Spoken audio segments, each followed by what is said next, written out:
Ghost in the Shell, one of the first anime films to receive wide distribution and major acclaim in the West. Well before anime became a fixture on Western TV networks and in video stores, Oshii's state-of-the-art animation and portentous adult tone drew the attention of viewers and critics alike. I got into this movie a year or two after its cinematic release, in about 97 to 98ish I think, when I was about 13 or 14. I was heavily into OK Computer by Radiohead at that time, and in my little brain the two are forever intertwined. And to this day, they both still look and sound like the future. Based on the 1989 manga written and illustrated by Masamune Shiro, the story follows the adventures of Major Motoko Kusanagi, a cyborg who works for a government agency called Section 9. As Kusanagi investigates a series of cyber crimes that threaten the security of her world, she begins to question her own identity and her place in society. The film explores philosophical and socio-political themes related to technology, identity, and society. The movie raises questions about the nature of the self, the ethics of technology, and the impact of corporate power on individual freedoms. It also features a very healthy dose of robo-norks. Prepare yourselves for some mangled pronunciation, folks. This film was directed by Mamoru Oshii, a Japanese filmmaker, television director, university professor, mangaka, and writer who has directed a number of popular anime including Urusei Yatsura, Angel's Egg, Patlabor, the movie, Ghost in the Shell, and Ghost in the Shell 2: Innocence, amongst many others. So what were the inspirations behind this work? Well, let's listen to Oshii as he explains himself in an unexpectedly northern English accent. My intuition told me that this story about a futuristic world carried an immediate message for our present world. I'm also interested in computers through my own personal experience with them. I had the same feeling about Patlabor, and I thought it would be interesting to make a film that took place in the near future. There are only a few movies, even out of Hollywood, which clearly portray the influence and power of computers. I thought this theme would be more effectively conveyed through animation. As well as Japanese animation, technology has a huge influence on Japanese society, and also Japanese novels. I think it's because before, people tended to think that ideology or religion were the things that actually changed people, but it's been proven that that's not the case. I think nowadays, technology has been proven to be the thing that's actually changing people. So in that sense, it's become a theme in Japanese culture. I was always interested in technology. When personal computers came out, I was one of the first to pick one up and begin playing with it. My hobbies tend to be not about going fishing or hiking, but about playing on machines. Just like some people like helicopters and tanks and cars, I like technology a lot. Ever since I was a child, I always had insecurity or suspicions about my own personal identity. That's why I started going to a lot of movie theatres, because I felt more comfortable there than at school. Now, the search for a personal identity is becoming a common topic for young Japanese people, and it's a big theme in their own lives. But it's been a theme in my life as well, ever since I was young. So, Ghost in the Shell. Unlike many classic sci-fi movies, the technology of this world holds up pretty damn well today. In fact, it hasn't really dated much at all, in my opinion.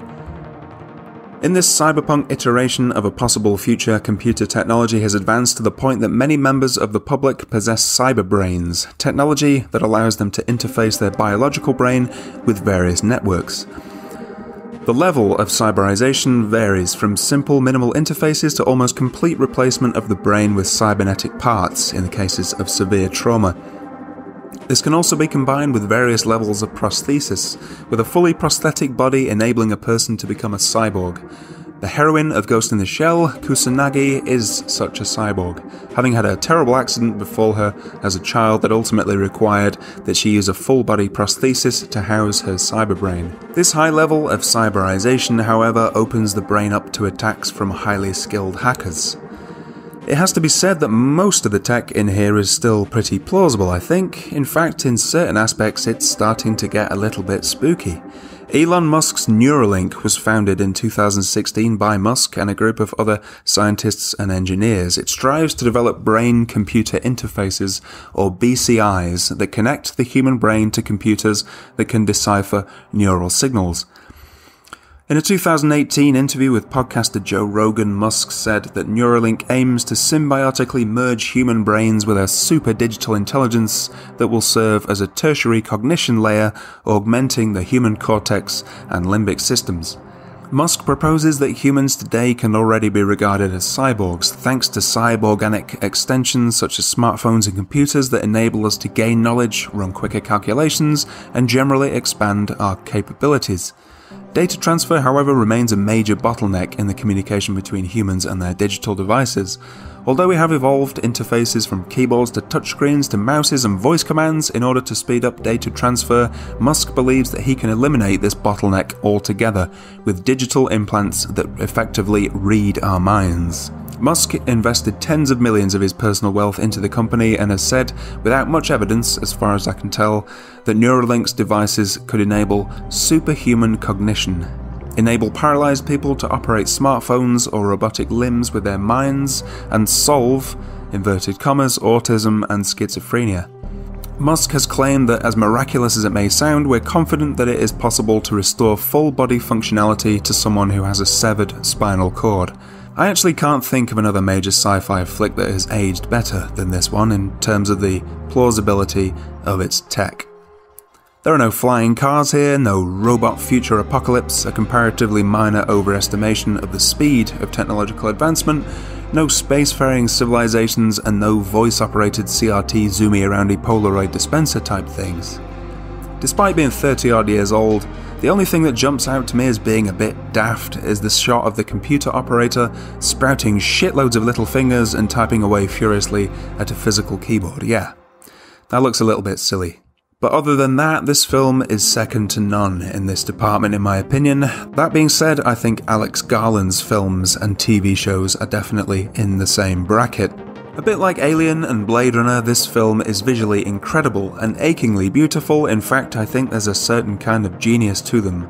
But I'm not convinced that you can extract any kind of definitive thesis on gender or technology or anything else of that nature from them, really.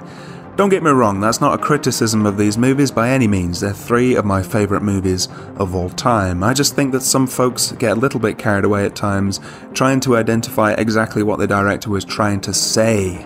For example, some have suggested that Ghost in the Shell presents the cyborg as a vehicle for the inversion of gender roles and offers a conception of the cyborg as part of a utopian tradition of imagining a world without gender.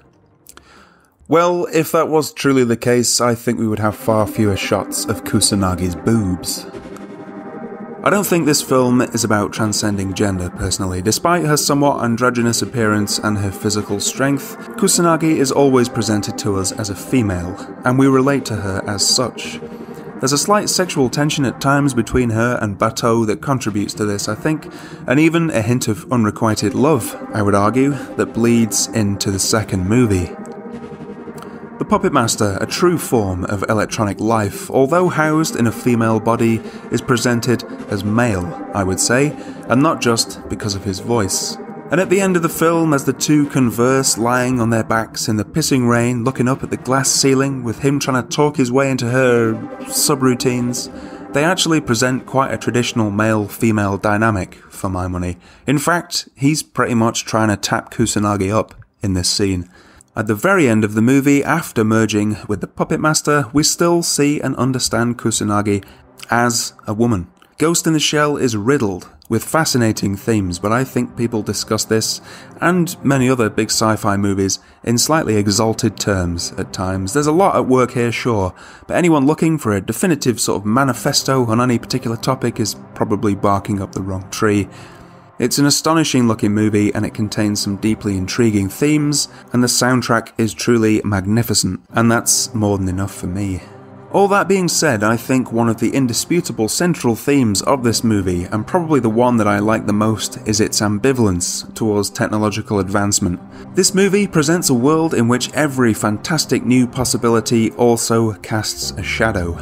Let me give you an example. Despite her success as an operative, despite all her physical and mental prowess, the Major is acutely aware that her entire sense of self and consciousness are inseparable from the organization to which she belongs. It has supplied all the hardware and software that make her who she is, and can repossess them should she ever decide to quit. In the words of someone massively more academic than myself, Silvio, who wrote an article published in Science Fiction Studies 1999, and I quote, "The Major's body thus does not exist as an ontologically stable presence that guarantees her identity, but as an ensemble of parts that circulate within a larger system. When bodies are thus constituted as information, they cannot only be sold, but fundamentally reconstituted in response to market pressures."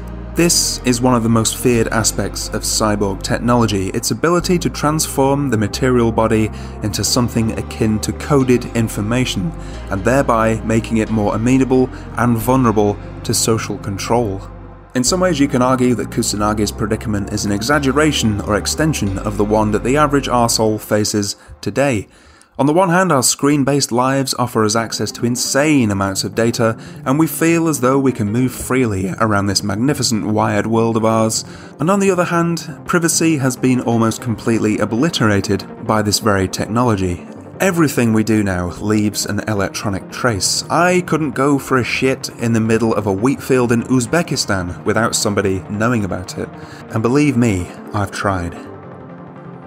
Political philosopher John Gray has for many years espoused the view that technologies are largely ambiguous in their effects, posing problems but also opening up new ways of living.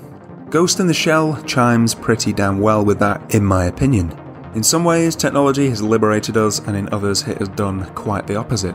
Kusanagi is capable of incredible feats of mental agility, but because she is fully wired up and networked, she is also exposed to untold numbers of ghost hackers and the like, and therefore her brain is actually far more vulnerable than a normal human one in some ways. Considering the state of the internet back in 1995, let alone in 1989 when the manga it's based on was published, this is a pretty damn sharp observation, I would say. Increased capabilities come with increased vulnerabilities. So what about the ending of the movie? Kusanagi's body is destroyed, but Batou is able to transplant her brain into the body of a young girl. She has merged with the Puppet Master, and it's implied that she has become effectively a new form of life. She looks out over the vast cityscape of Newport City and says, "Where to now? The net is vast and infinite." What does Kusanagi feel in this moment? Well, let's take a stab at it at least. I'll go back to John Gray here for a minute, he's a bit of a favourite of mine. In a recent article in the New Statesman, he discussed the implications of artificial intelligence. Artificial intelligence may not lead to our extinction, but it poses a profound challenge to our humanness. The logic of AI is the progressive displacement of actual experience by mechanical simulacra. Instead of the daily encounters that enable communities to sustain a common life, random collections of solitary people are protected from each other and themselves by unblinking video surveillance. Rather than connecting in troublesome relationships, they are turning to cyber companions for frictionless friendship and virtual sex. The contingencies of living in a material world are being swapped for an algorithmic dream time.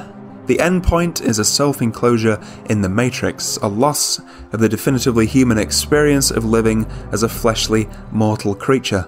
A depleted human species may linger on, but AI may still bring an end to the human era. If ever more people opt for a programmed existence in the technosphere, the human world will be emptied of meaning. What will be lost are the fugitive sensations of accidental lives, the defiant smile in the face of cruel absurdity, the glance that began a love that changed us forever, a tune it seemed would always be with us, tears in the rain.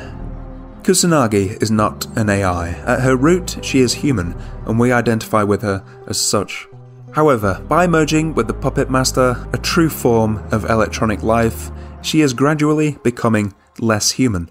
Or something more than human, depending on your perspective. To a degree, this has a lot of similarities with John Gray's view, but I think there are some subtle differences. Gray is highly ambivalent about, well, pretty much everything really, as far as I can tell, but in this article he describes a real sense of loss of our definitively human experience, as he puts it. However, as Kusanagi looks over the city, there does seem to be a willingness to lose herself in this vast, restless electronic sea. A sense of fantastic possibilities of new ways of living. That being said, the tone isn't exactly triumphant. Kusanagi doesn't necessarily want to do this. She's trapped in a situation, trapped in a body owned by her manufacturers and by her employers. She can't turn left, she can't turn right, and as Philip K. Dick once wrote, stasis means death. Spiritual, if not actual. From Kusanagi's perspective, there isn't much of an alternative. In order to live, she must merge with the Puppet Master and become something new. And that's just it, really. For me, at the heart of Ghost in the Shell is a sense of sustained and profound ambivalence. We feel a hazy sense of excitement at the coming age of artificial life, of the possibilities it presents us with, but we also feel a melancholy, a confusion, an overwhelming sense of longing, a deadening of affect, and a haunting sense of the transience of things. And where does the newborn go from here? The net is vast and infinite.